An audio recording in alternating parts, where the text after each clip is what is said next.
ഇത് അവരുടെ അത്തൗഹീദ് ദ്വൈമാസിക. ഈ അത്തൗഹീദ് 2014 ജനുവരി ഫെബ്രുവരി കേൾക്കുക.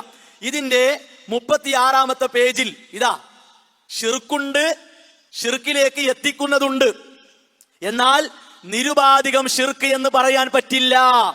ഹറാം എന്നതാണ് പ്രമാണങ്ങളുടെ വെളിച്ചത്തിൽ പണ്ഡിതന്മാർ കൊടുത്ത വിധി. അതാണ്.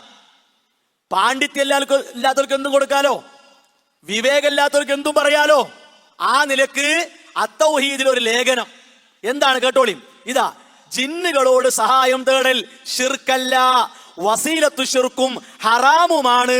ഇതാണ് മറ്റൊരു നൂതനവാദം. ഇവിടെ എന്ത് ചെയ്തു അറിയോ, ജനങ്ങളെ കബളിപ്പിക്കാൻ വേണ്ടി സഹായം തേടൽ എന്ന് പ്രത്യേകം എടുത്തു കൊടുത്തു. അതെന്തിനാ? ജിന്നെ, ഓ ജിന്നേ ജിന്നേ എന്ന് വിളിക്കണ പണിയാണ്. അള്ളാഹുവിലേക്കല്ല, ജിന്നിലേക്ക് വരൂ, ജിന്നിലേക്ക് വരൂ. ഇതാണ് വിസ്ഡത്തിന്റെ മന്ത്രം. ഇത് ഇങ്ങനെ ഒരു ധ്വനി അണികൾക്കിടയിൽ ഉണ്ടാക്കാനാണ് ആ നിലക്കൊരു പ്രയോഗം. ജബ്ബാർ മൗലവി റഹിമഹുള്ളയുടെ ആ ലേഖനത്തിലെ വരികൾ അത് വെച്ചുകൊണ്ടാണ് ഇതെങ്കിൽ ഇങ്ങനെ ഇവർ എഴുതൂല. അപ്പൊ എന്താണ് നൂതനവാദം? ഏത്?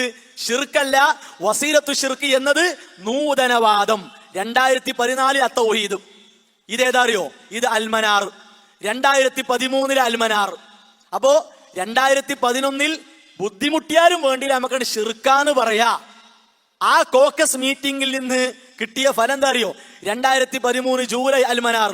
ഈ അൽമനാറിൽ എന്താ എഴുതിയത്? ഇതാ, ഇതിന്റെ 6-ാമത്തെ പേജ്. തൗഹീദ് എന്തെന്ന് സമൂഹത്തിന് പഠിപ്പിച്ച മുജാഹിദ് പ്രസ്ഥാനത്തിന്റെ പേരിൽ ജിന്നിനോട് സഹായം തേടിയാൽ ഷിർക്കല്ലെന്നും ജിന്നിനോടുള്ള സഹായത്തട്ടത്തിൽ ഷിർക്കാവുന്നതും അല്ലാത്തതും ഉണ്ടെന്നുള്ള വിചിത്രവാദം പ്രചരിപ്പിക്കുമ്പോൾ, വിചിത്രവാദം, നൂതനവാദം, വിചിത്രവാദം. നേരത്തെ മാരിസലി പറഞ്ഞ പോലെ ചാപ്പിള്ള ആരാന്നുള്ളത് ശരിക്ക് നോക്കുക. അത്രേ ഉള്ളൂ. ഒന്ന് അത്തൗഹീദ്, ഒന്ന് അൽമനാർ. അപ്പോ ഇസ്ലാമിന്റെ വിധിയെ നിങ്ങൾ പുച്ഛിച്ചു, നിങ്ങൾ തള്ളി.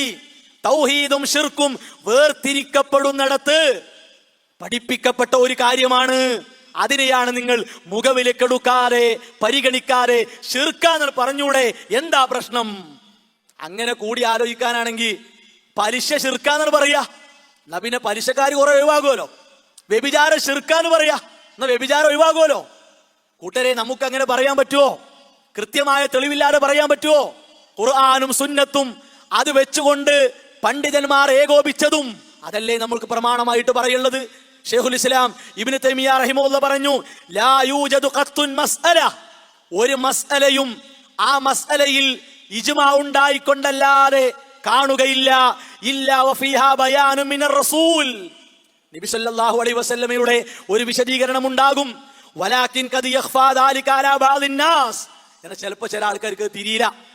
സാധാരണക്കാരിടയിൽ ഇത് പെട്ടെന്ന് പറഞ്ഞു കഴിഞ്ഞാൽ, പെട്ടെന്ന് വിശദീകരിച്ചു കഴിഞ്ഞാൽ ചിലപ്പോൾ ഇവര് പറയുന്നതും നേരും എന്താണെന്ന് വ്യക്തമായി കിട്ടുകയില്ല. എന്നാൽ വയുഅലമുൽ ഇജ്മാഉ ഫയുസ്തദല്ലു ബിഹി, അത് ഇജ്മാഉ കൊണ്ട് കിട്ടും.